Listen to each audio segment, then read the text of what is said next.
Matindi at mapagpahiwatig ang mga mata, masungit ang mukha, at matipuno at masel ang katawan na palihim at eksaktong kumikilos para tambangan ang biktima. Ang matatag at mapagkakatiwalaang nilalang na ito ay kabilang sa pinakahindi pa na pag-aaralang mailap na pusa sa mundo. Sa kanyang mahiwaga at bihirang makita na kilos, kasabay ng pambihirang pisikal na katangian na dahilan ng pagkabighani ng marami, namamayani ang mailap na pusang ito sa isa sa pinakamalupit na tanawin sa mundo, kung saan ang walang katapusang niyebe ay nagyeyelo sa lahat ng madaanan nito.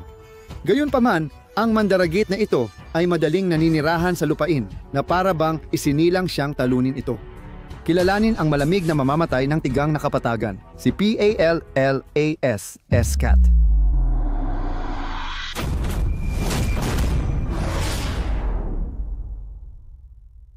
Ang Autocolobus manul o simpleng manul ay isang kahangahangang maliit na mailap na pusa na unang naitala noong 1776 ni Peter Simon Pallas, na nakatagpo ng kakaibang pusang ito malapit sa lawa ng Baikal, ang pinakamalaking lawa ng tabang sa mundo ayon sa dami ng tubig sa Rusya.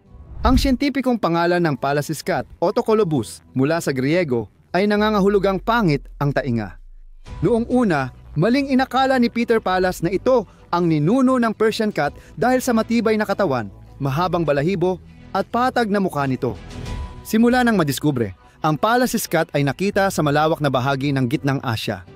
Kahit nasa malalayong lugar, umaabot ang saklaw nito mula Caucasus, malapit sa Caspian Sea, sa Iranian Plateau, Hindu Kush, ilang bahagi ng Himalayas, Tibetan Plateau, Altai Sayan, at bundok ng Timog Siberia, kung saan namumuhay ito sa lugar na may mababaw na niyebe, 6 hanggang 8 pulgada, at mailap sa pagmamasid. Bagaman hinahangaan ng ilan ang kanilang mabalahibong itsura, hindi sila kabilang sa pinakakaibig-ibig o pinakamalambing na mga nilalang sa mundo. Sa kwento ni Bill Swanson ng Cincinnati Zoo, nadiskubre ng mga tagapag-alaga na ang mga kuting ay nag-aalulong at sumisitsit sa isa't isa kahit hindi pa bukas ang kanilang mga mata. Dahil likas na nag-iisa ang mahiwagang mga pusa, kadalasan ay ayaw nilang may kasamang iba kahit kapwa pusa. Dahil dito, hindi na nakapagtataka na madalas silang tumira ng malayo sa kanilang mga kapwa, minsan ay umaabot pa ng 3 milya ang pagitan. Bukod pa rito sa lawak na 38 na milya kwadrado, posible kang makakita ng populasyon na 4 hanggang 8 pusa lamang.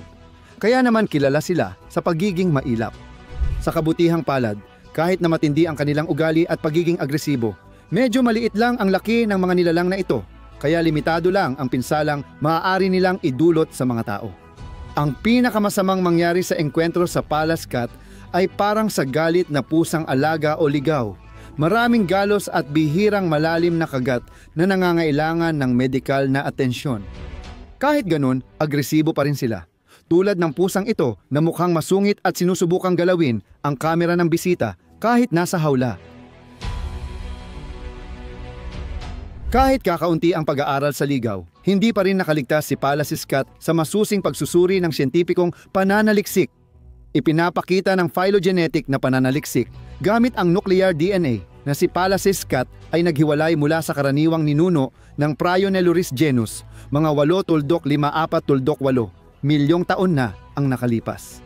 Natuklasan ng mga eksperto na si Pallas Scat, kahit malayo ang relasyon, ay maaaring may kaugnayan sa leopard cat, na nagpapakita ng masalimuot na ebolusyon ng mga pusa sa mahabang panahon. Dahil sa kilalang reputasyon nito bilang pinakamasungit na pusa sa mundo, ang pusang ito ay may tunay na nakakatakot na itsura.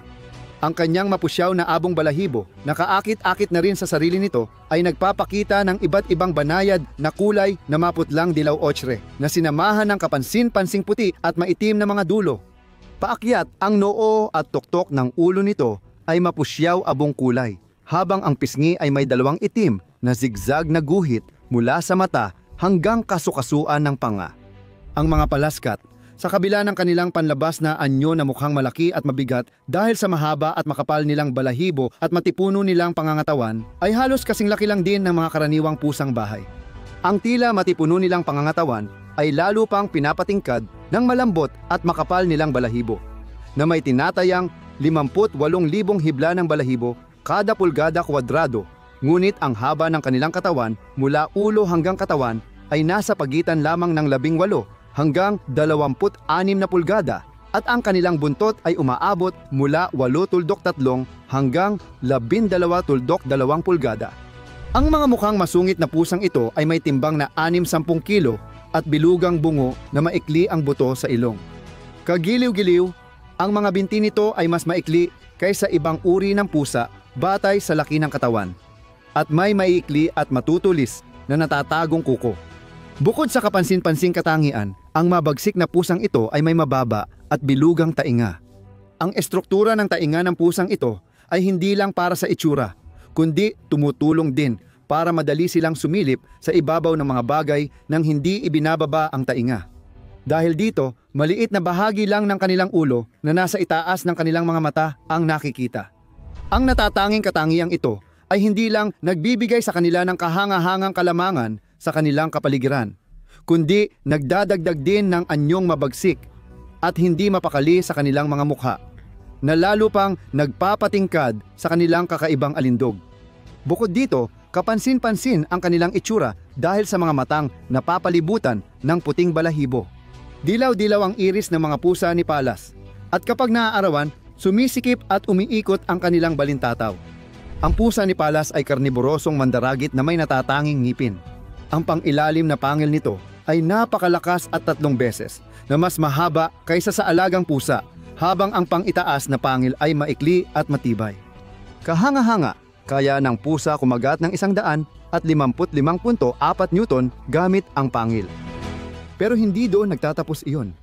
Para mailagay ito sa tamang pananaw, gumawa ang mga siyentipiko ng isang sukatan na tinatawag na bite force quotient, na inihahambing ang lakas ng kagat sa laki ng hayop. Sa kaso ng Pallas's cat, ang kanyang bite force quotient ay umaabot sa kahanga-hangang halaga na 113.8 na nalalampasan pa ang ilan sa mga pinakakinatatakutang mandaragit sa kaharian ng mga hayop, kabilang ang mga brown bear, cheetah at cougar. Gayunpaman, kilala ang mga Pallas cat sa kanilang husay sa panghuhuli ng maliliit na mammal, at ang kanilang espesyal na dieta ay pangunahing binubuo ng maliliit na daga at pika. Dagdag pa, maaari ring kainin nila ang mouse hair, murine, ground squirrel, vole, maliliit na ibon, tipaklong, at butiki. Dahil sa talas sa panghuhuli, iba-ibang paraan ang gamit ng Pallas's cat para mahuli ang biktima. Kahit palihiman o estratehikong pag-abang sa labasan ng lungga, sinasamantala ng pusang ito ang bawat pagkakataon ng may kasiguruhan. Hindi lang sa palihim at biglaang pag-atake, nakasalalay ang kakayahan ng Pallas's cat sa panghuhuli. Kamangha-mangha, ginagamit nito ang buntot sa kaakit-akit at kumikibot na galaw para makaakit ng pansin ng biktima. Ang banayad at parang hipnotikong sayaw na ito ay nagpapanatili sa walang kamalay-malay na biktima na tila na engkanto, sapat para makalapit pa si Pallas's cat at maging handa sa paglusob. Gayunpaman, sa kabila ng husay nito sa pangangaso, si Pallas's cat ay may maliit na katawan na nakakahadlang sa kakayahan nitong tumakbo. Dahil dito, sa halip na umasa sa bilis para makaiwas sa panganib, ang tusong mandaragit na ito ay naghahanap ng silungan sa maliliit na siwang o bitak, o kaya'y nagkukubli malapit sa malalaking bato kung saan maaari itong maghintay ng matiyaga hanggang sa mawala ang banta. Kung makatakas ang biktima sa unang atake, hindi na hinahabol ito ng Pallas's cat ng matagal. Sa halip, agad nitong inilipat ang atensyon at tiningnan ang paligid para sa ibang posibleng biktima. Lumilipat sa bawat pagkakataon para mapalaki ang tsansa ng tagumpay sa pangangaso. Ipinapakita ng kahangahangang asal na ito ang husay ni Pallas's cat sa pangangaso sa isang niyebeng kapaligiran. Maingat itong gumagalaw sa kayumangging damuhan, perpektong nakatago sa paligid. Pero ang maiikling binti ng pusa na maganda sa pagtatago ay sagabal sa malalim na niyebe, kaya mas bumabagal ito. Kaya naman, habang papalapit si Pallas na pusa sa kanyang target, naramdaman ng ligaw na daga ang presensya nito at mabilis na tumakbo palayo, kaya't hindi na ito nahabol ng pusa. Patuloy na nag-aabang at naghahanda ang pusa para sa susunod na pagtatangka dahil alam niyang maraming daga sa paligid. Sa malamig na tanawin ng taglamig, lalong lumalamig ang mga paa ni Pallas na pusa habang mas matagal siyang nananatili sa ibabaw ng niebe. Para maibsan ang di-komportabling pakiramdam, binabalanse ni Pallas na pusa ang sarili gamit ang buntot bilang mainit na plataporma sa pagpapahinga. Parehong lalaki at babae ng uri na ito ay nagmamarka ng kanilang eksklusibong teritoryo. Saglit lang silang nagkikita tuwing panahon ng pag-aanak Disyembre hanggang Marso. Sa panahong ito, masigasig sinusundan ng mga lalaki ang mga babae, siguro bilang proteksyon laban sa karibal na manliligaw. Pagkatapos ng matagumpay na pag-aanak, ang babae ay dumadaan sa panahon ng pagbubuntis na tumatagal ng humigit kumulang 9 hanggang 10 linggo na nagre-resulta sa pagsilang ng 3 hanggang 6 na cute na kuting bawat taon. Habang ang species na ito ay nahaharap sa mga likas na banta mula sa mga fox, agila at iba pang nangungunang mandaragit sa food chain, ang pinakamalaking panganib na kinakaharap nito ay nagmumula sa malawakang paglalason ng mga populasyon ng Volpica na nagsisilbing mahalagang pagkain para sa mga PALLAS cat. Malala ang epekto ng malawakang kampanyang paglalason na maaaring magdulot ng pagkaubos ng kakaunting species na ito. Ayon sa International Union for Conservation of Nature Red List, may 58,000 Pallas's cat na natukoy sa pinakahuling pagtatasa. Kahit bumababa ang bilang nila, least concern pa rin ang classification ng species sa International Union for Conservation of Nature Red List.